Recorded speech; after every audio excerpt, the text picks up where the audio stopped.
Good morning, church family. My name is Sarah and I'm going to be sharing the Bible reading with you this morning. And it is in 1 Samuel chapter 27.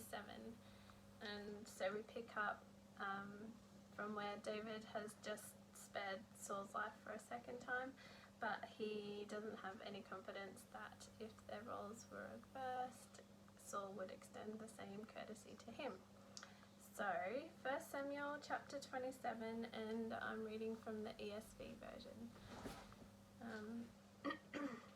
Then David said in his heart, "Now I shall perish one day by the hand of Saul. There is nothing better for me than that I should escape to the land of the Philistines.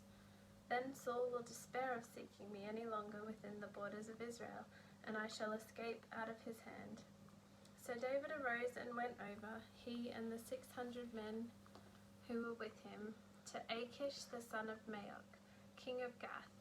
And David lived with Achish at Gath, he and his men, every man with his household, and David with his 2 wives, Ahinoam of Jezreel, and Abigail of Carmel, Nabal's widow.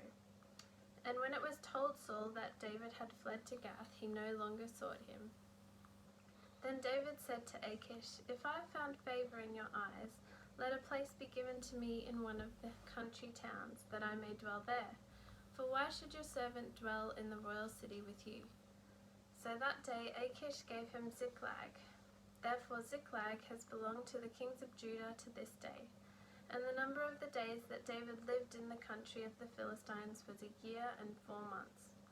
Now David and his men went up and made raids against the Geshurites and the Girzites and the Amalekites, for these were the inhabitants of the land from of old, as far as Shur to the land of Egypt.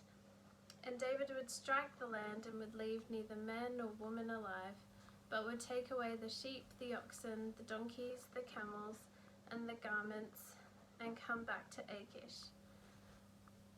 When Achish asked, "Where have you made a raid today?" David would say, "Against the Negeb of Judah, or against the Negeb of the Jerahmeelites, or against the Negeb of the Kenites." And David would leave neither man nor woman alive to bring news to Gath, thinking, lest they should tell about us and say, "So David has done."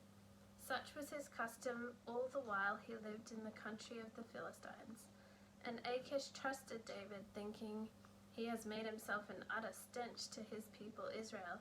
Therefore he shall always be my servant." Praise God for his word to us.